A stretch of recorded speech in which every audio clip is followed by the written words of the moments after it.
Hello everyone, welcome back to more AEW on TEW2020. We are here in the first week of June, and, well, we start off with our Dark and our Dynamite.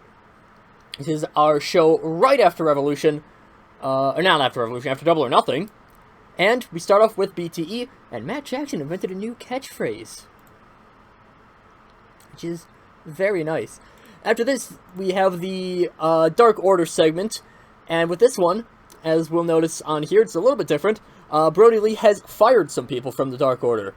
He has fired 12, 13, 8, and Redbeard. So basically everyone who is not actually part of the Dark Order in real life. You know, Dark Order was getting a little bit too cluttered. So I thought that, you know, kind of getting things back to how they should be would be for the best. So we are moving Frederick Hurst, as he is now named, his actual name. So yeah, he is now free. After this, Maria de Pasqua is waiting backstage for El Hijo del Vikingo. She means to speak to him in Spanish, and we do have English subtitles on the bottom of the screen. She asks Vikingo to join up with her, Bandito, and Dragon Lee. Vikingo actually says no, saying that while he does respect the two of of Dragon Lee and Bandito immensely, he still has a path to prove by himself. While he has lost his only singles match on Dynamite so far, one that was against Pac, the TNT champion, two, he's won every other match. So he wants De Pasqua to focus on the two of them that are much better than him, that are much more experienced than him, and in a much worse situation record-wise. Vikingo leaves, and Pasqua looks a little bit upset by this. She still wants to try to grab in another luchador. De Pasqua, she is capable of wrestling herself. She's actually a decent flyer, not fantastic. Better than some of the other regens that we've had, but Maria, not too... she's alright. Dark itself starts off with Proud and Powerful defeating Serpentico and Fuego del Sol. Then we have Utami Hayashishita defeating Thunder Rosa. And after this, Paul Heyman actually shows up on Dark, and he is flanked by Fuka and Joey Matthews. He tells the crowd that he has high faith in the future of the women's division, but because he is such a busy man with the talent management of the more established stars of the talent management of Dynamite itself, Fuka and Joey Matthews will be assisting in the training and development of the younger women's talent in AEW. So... yeah, Fuka, she's trained people in Stardom for a long time. Joey Matthews, he's a pretty decent trainer. So we do have a lot of really young women on this roster that do need to have some building. So at least kind of, this is an excuse to get them on the card of Dark more often. Utami is especially. Tommy, fantastic wrestler. We saw there that she had a 48. She only has like 15 pop. Not as good as Mayu, of course, but Tommy still quite decent. But, yeah. Just a little bit of a storyline for the Women's Division undercard. After this, Jonathan Gresham and Scorpio Sky lose to the Hit Squad after one submits Scorpio Sky. I wonder where things are going with this. Yes, that's fine. After this, Angelico defeats Griff Garrison. Brian Cage defeats Arata Kawasaki with a pump handle facebuster. Sean Spears defeats Matt Cardona. Then we have another episode of The Waiting Room, with the reigning women's champion in Kana. Britt Baker asks Kana about how good her run has been, and if there's anyone in the division who she's even slightly worried about. Kana answers that there's really no one that she's worried about, especially not Shotzi Blackheart, the current number 1 contender. We will get into that in a moment on Dynamite. Kana runs down the list of all 5 of the top contenders and why none of them have a chance against her. Shotzi just kind of flails her body around. She just kind of throws herself at people and tries to win. Lady Bernice is a rookie. Big Swole's not even good enough to get onto Dynamite in singles competition. AJ Mendez is a few years out of retirement. And Nyla Rose is she's just there to look intimidating, nothing more. And Britt agrees. She does say that the only reason that and she especially mentions that Big Swole only got any TV time because of Riho. Britt's like, yeah, you know what? I could probably beat down Riho. You know, Riho's nothing. And Kana's just like, sure, whatever. So, 2 feuds starting out here. After this, Jeff Hardy defeats Dallas Mantello with a Swanton Bomb. The Future defeats Willpower. The Falcon Moonsault, that sounds cool. Dustin Rhodes defeats Brandon Cutler. And after this, Fred Yehi and Davey Boy Smith Jr. show up to the ramp with Tully Blanchard. Tully talks about the rivalries that he's had with Dusty, and how Dustin's winless record of the year so far is the... Did he win last match? I don't think he won last match. He might have won last match. I don't actually remember. How that record is the perfect chance to strike by getting Fred and Davey to the pinnacle of their potentials. Tully states that he's been long overlooked as a coach because he doesn't have the highest profile clients. He's seen as the worst of the coaches on the AEW roster, but he is going to make his clients relevant, first by beating Dustin, then by beating Cody. And to finish off our show of Dark, Adam Page defeats Chris Sabin. So a little bit more storylines advancing on Dark. I'm trying to work on more storyline advancements in general. Our show of Dynamite begins with Miro defeating Colt Cabana. Just a real quick match to open up the show. After this, Renee Paquette is backstage in Paul Heyman's office, interviewing him about his views on his vision, or what his vision is for AEW. He says, "You see, Renee, I've always seen wrestling as a sport. It's wrestling. And that is what AEW does best. Of course, we need some legitimacy to wrestling as a sport. So I am finally implementing records unlike what AEW has done for the past half year. We have fully brought back the ranking system, and the AEW official Twitter has posted the top 5 rankings for all of our divisions. As to the rest of my plans, I'm afraid I can't disclose that at this time to the general public." So yes, I have actually gone through. I've checked all of the records from what is canon, because I did have some live events. I still have the pre-show stuff. Battle Royales do not count in these rankings, so there is that. But your top 5 contenders. First, for the TNT Championship, we have Shawn Spears in first place with his 7-1 record, followed by Garza Jr. with he has a 7-2 record. Yeah, that's right. Now Spears has... No, yeah, that's fine. Then Ricky Starks, Zack Sabre Jr., and Jeff Cobb. Our world title picture is Brody Lee, Kota Ibushi, Miro, Jon Moxley, and Pac. That is the reason why I gave Miro that starting match, just so we can get further up the rankings.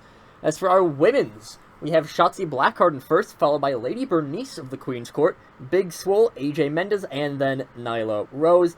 And as for our tag division, we have the Motor City Machine Guns, the Vision, the Lucha Bros, Midnight Dynamite, and then Proud and Powerful. About Proud and Powerful, I actually thought the record was way worse, which is why I had that story go on like it did, but it's fine, I can still work with this. I still have plans for Proud and Powerful as babyfaces. After this, Chris Jericho is seen in the Inner Circle's locker room, and he's very visibly pissed, because we had 3 chances at the Casino Battle Royale. All failed for some Dark Order loser with a stupid beard. I lost to Kota Ibushi because of that son of a bitch, Kenny Omega, and those traitors Santana and Ortiz. But hopefully, cutting out Santana and Ortiz can bring our morale back up. And then he hands all of the remaining members of the Inner Circle folders, and then, they have papers in them, they start to read them. He gives them a little bit to read through, and he says, "I've given each of you something to do, and I trust you to be able to do these. We need the Inner Circle back up on its feet. You 4, you can make yourselves known, you can do your task in whatever way you want. But I have something to say right now, because I'm the leader. Jeff Hardy, I think it's time that I show that I'm still the GOAT, still the champion, still the greatest of all time, the Demo God. So, I want to prove that I am as good as I have ever been. I want to prove that even among my peers, I am the best, and I've always been the best. You better watch yourself, Hardy." So yeah, quick segment, he's challenging him. I do like the fact that we have a maxed out crowd. That is very, very nice to see. Aw, that is a shame. Samoa Joe then defeats Tahiti Miles in 35 seconds with a Coquina Clutch, Very sad that they're an awkward pairing. Taz just has had bad records with that. It's fine. I can just have Joe and Jeff Cobb, I believe, is also bad chemistry. I can work with this. Or maybe I'll just cheat to have them at normal chemistry. I don't know. After the match, Taz does come into the ring, and he's ready to speak before Joe grabs the mic for himself. Nobody can hurt you like I can hurt you. For everything you have, everything you train for, you can't train for me. 14 and a half years ago, I said that to you as you barged in on my territory, Kurt. You came into my house and tried to ruin my prestige. The unstoppable Kurt Angle, the Olympic hero. And yeah, you beat me. You took my reputation. You took all of my hard work, and in one fell swoop, with 3 taps on the mat, all that disappeared. But look where we are now. I'm still standing in a ring. I'm still wrestling. I'm still making people tap out in less than a minute. You're just sitting like on the sidelines, acting like you know how to make everyone a great wrestler. Sure, you managed to topple the beast. You managed to conquer the insurmountable odds. But that was 14 and a half years ago. You got your last laugh on me. You beat us in our series, and that's how it stood for 8 years. But now I'm here. And I'm going to take your reputation. I'm going to take away your reputation like you took away mine, Kurt. Samoa Joe, Kurt Angle, legendary feud. I'm someone who I didn't really get into wrestling too much until 2016 or 2017. I did play the TNA video game. That was actually my first exposure to wrestling, but even I knew that Joe, Kurt Angle, they've had a fantastic rivalry throughout the years. They're, because I should have been probably a bigger fan of TNA than I was, because again, didn't really watch wrestling until pretty late, all things considered, considering that, a lot of other people that I know that watch wrestling, they got into it real young, but that's neither here nor there. But Samoa Joe and Kurt Angle, they've had this feud go on for years. They had a best-of-7 series on pay-per-views, with Kurt winning 4, Joe winning 3. Of course, Kurt Angle debuted against Samoa Joe, right into that title picture, took out Samoa Joe's unbeaten record. Now Joe is like, hey, you're retired. Maybe there's some reference in there about, how Joe's still wrestling and Kurt's last match was against some irrelevant loser. Obviously a lot of people angry about the Baron Corbin being the person to retire Kurt Angle, but maybe I can talk Kurt into one more match against Samoa Joe. Who knows? Or I can cheat to make that happen. I'm going to try not to cheat too much, by the way. This is mainly about the story, so, if Sting can wrestle in real life, I think Kurt can. But yeah, I'm mainly doing this for the story. And Samoa Joe being added to Taz, who's already feuding with Kurt Angle. We have 2 people who had pretty memorable moments with Kurt Angle. Now we just need Brock Lesnar. Actually, Brock Lesnar is available, by the way, but I'm not going to pick him up. Actually, Flair then barges into Paul Heyman's office, and she demands a title match because she has the same amount of losses as Shotzi Blackheart, but with 2 more wins. Shotzi with a 6-1 record, Ashley Flair with an 8-1. Heyman explains that Flair is temporarily ineligible for the rankings due to her recent title match. That's also a new part of the vision for the company. There's no automatic rematch clauses. You do have to rise back up the rankings. There's a little bit of like a stagnation period almost before you can go back up the rankings. Maybe. I don't actually fully have it worked out yet. I just don't want the title scene clogged up by like the same 5 people. I want it to be the same 10 people. But Flair demands that he tell her when she's eligible again, but Heyman, again, he can't do that. It's... You'll know when you are back in contention, especially because one of her own stablemate, Lady Bernice, is in contention in that top 5 ranking, which enrages Flair even more. Discussion is then interrupted by Maki Ito, who comes in and asks Heyman if he's seen Abaddon. Abaddon, probably something like, oh, she ran away during catering, I don't know where she is, she's probably trying to eat someone. And Flair steps up to Maki, and there's a 7-inch height difference. So Flair is just towering over Maki, just looks down at her, says, no one cares about Maki, no one cares about Abaddon, no one cares about Maki being cute, or that she's a failed idol, she's a failed singer. And then Flair, she's very frustrated by, Heyman being stubborn, by Maki Ito showing up and trying to say, basically trying to be better than Flair is kind of the implication, that she deserves more screen time than Flair.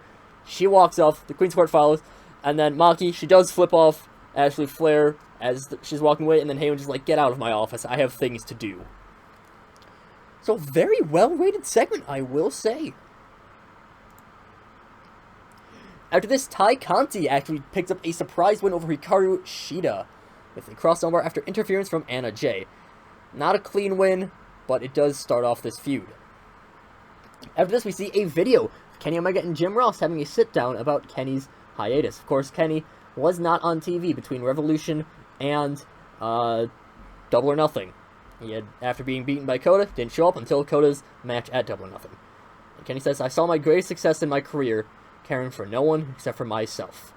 Doing anything I could to win. I wanted to recreate that, but every single time, even back then, Kota always made me think otherwise. Him pummeling me for an hour, him being able to kick out of the one-winged angel like nothing, it was a sign for me that I was doing something wrong. I know I was a bastard to Hangman. I know that I was being a paranoid dick before Revolution. I know that I upset Kota. But I've thought about it some. Kota, talk to me about it. And I think I'm ready to climb that ladder again, JR. I'm ready to climb that ladder to the top. It's a long climb, but I'm ready to make it entertaining. Even if it means I have to go through someone as intimidating, as strong, as well-renowned as Fergal Devitt, I will do it. So Kenny making his declaration that he wants to be in the world title picture, which makes sense. He's Kenny Omega.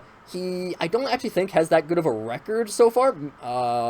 Actually is his record. I do have him down. He has a 1-2 record on the year so far. Not too great. He hasn't really, he was missing about 3 months. So, not too many matches in that time. But still, Kenny, he's a face now. After this, Shawn Spears defeats Frankie Kazarian. And they have great chemistry. Tully then enters the ring afterwards. He says that because Spears is the #1 contender for the TNT title, because he has the best record, he demands and deserves some matches against Pac to show what he can do. Tully then challenges Pac and Brutality Incorporated for a 3v3 on next week's Dynamites, with Spears and Midnight Dynamite against Pac and the Hit Squad. And I wonder if some people are going to get involved later on in this story. After this, we're taken to a video where the cameraman is being led by Chris Bay. Either that or it's Chris Bay is actually on the camera, maybe just doing like a phone, doing almost like a vlog style. And all three of the VIPs, they're waiting, they have their champagne.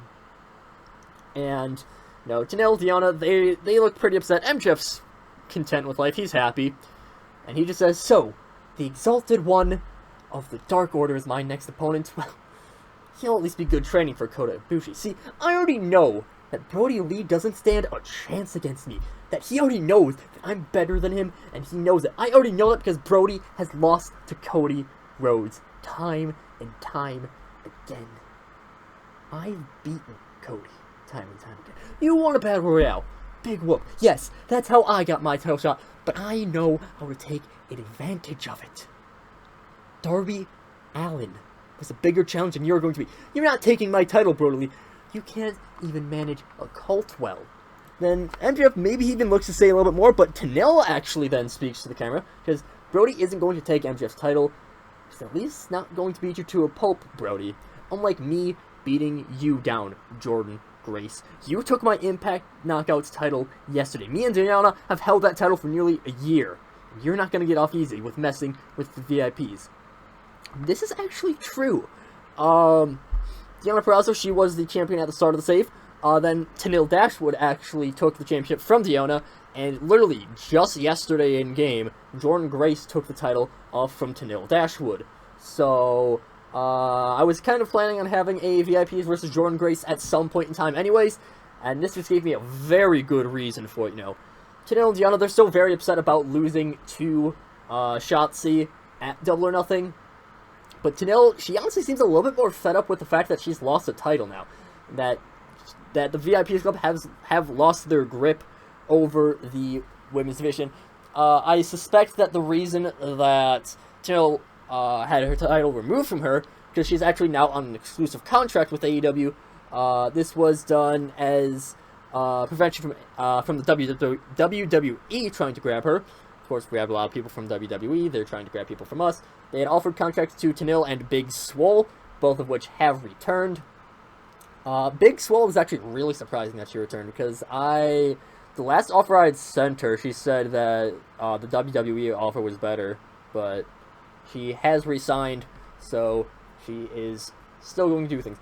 I was going to have her get eaten by Abaddon to write her off as she went to WWE, so I'm actually using Big Swole now, or at least trying to, so let's see how things go from here.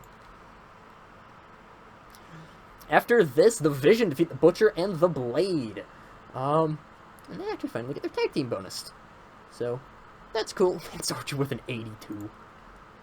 After this, so, on their way to the ring, Lance Archer, Matt Sydal, they were wearing the Impact Tag Team Championships. I imagine that. I put the wrong Alex in. Oh, well. But, you know, I can't actually make it so that the Motor City Machine Guns didn't have the titles on Impact. Unless I actually played as Impact, which I'm not going to. But when the match is finished, Motor City Machine Guns come to the ring, and Alex Shelley is wearing the Ring of Honor World title, which, of course, Matt Sydal holds. Sydal looks incredibly angry at this. He starts yelling at Shelley to give his title back. Shelley says, "You know what, I will do that if you give us the Impact Tag Team Championships back." Jake Roberts says that this is not going to be allowed. Both of Sydal and Archer are proud people, and Lance Archer isn't just going to give up anything. Archer will only take, because otherwise he will kill. Shelley and Sabin see that there's no hope in trying to convince them, so they leave with the title. And Sydal, he looks incredibly angry. He starts looking like he's ready to have a fit, but he manages to calm himself down, manages to keep himself cool head, all fine. I wish I gave myself the right Alex. After this, we have our usual promo spot for Jon Moxley, and it says Fergal Devitt. Here's someone I'd almost hoped I would never see again. I mean, you're an incredibly good talent, and AEW is already filled to the brim with good wrestlers, and you're just another cherry on top of this. You know what? I think you're stepping onto the wrong turf, Devitt. You're stepping onto a battlefield when you're only fit for the gyms. But, that said, you've made me realize something, Devitt.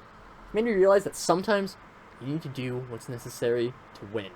And sometimes you need someone at your back. You tried to eliminate Navy Devitt. You failed. I eliminated you instead, and sure, Brody Lee got the advantage over me. But I still think there's something to be said. This hotshot person from the big land of the Titans losing to me. You're an outsider here, Devitt. You mess with the heart and soul of AEW. You mess with what has made AEW stay on the map. And you messed with my friend, Eddie Kingston. I know we'll see each other with the world title on the line someday, Devitt. Just you wait. I'm looking forward to it. So yeah, Moxley has his promo segments. He's very good at promos. And then in our main event, we have Fergal Devitt in his in-ring debut. Not technically his in-ring debut. He did have the Casino Battle Royale. But his in-ring singles debut as he defeats Cody Rhodes with a Fujiwara armbar. I did not know Devitt had that in his arsenal. 78 match. Very good. I'm happy with that. And after the match, Devitt has a smile on his face. He steps up to Cody's prone body and points a finger at him. Makes a bang sound. Kind of similar to what Kenny Omega does. Because, I mean, Bullet Club. That's what this basis is about. He beats down Cody a little bit more before dragging... he picks up Cody by the hair, gets his face close to a camera. He's leaning... he's kneeling down, he's squatting down, he's making sure that the camera can see both Cody's bloody face and Devitt's tired at most face. And he says, "You called yourself Bullet Club. You tried to lay claim to my vision. You'll regret that. Rhodes, Omega, Paige, Jackson, it doesn't matter. You all made my vision into a joke. You call yourself elite, and you will pay." Devitt show ends, we have this visual of Devitt holding up Cody, bloodied Cody, and that is how our show ends. Very good rating. 75. Wow, that might be our best Dynamite ever. Very good show. It's very angle heavy, but we do have enough people who are good at angles that we can actually get away with an angle heavy show now, which I am incredibly happy about. I mean, Devitt's great at angles, Moxley's great at angles, MJF's great at angles, Tenille can do angles, Kenny can do angles, Maki can do angles, Flair can do angles, Kana can do angles. Obviously having Heyman on board to help out some of those angles that are, to help out some of those feuds that are a little bit weaker on the angle front. Heyman is going to be huge for that. Chris Jericho, always good at angles. We have, of course, tons of good in-ring talent. Of course, I believe probably most of the reason why we have this high variety is because, as opposed to something like a low 70s, is because we do have the in-ring talents, like Devitt, like Rhodes, like Archer, Seidel. AEW is looking good, guys. We just have to hope that my storytelling doesn't suck. But we'll see if I can keep up this pace in the next episode.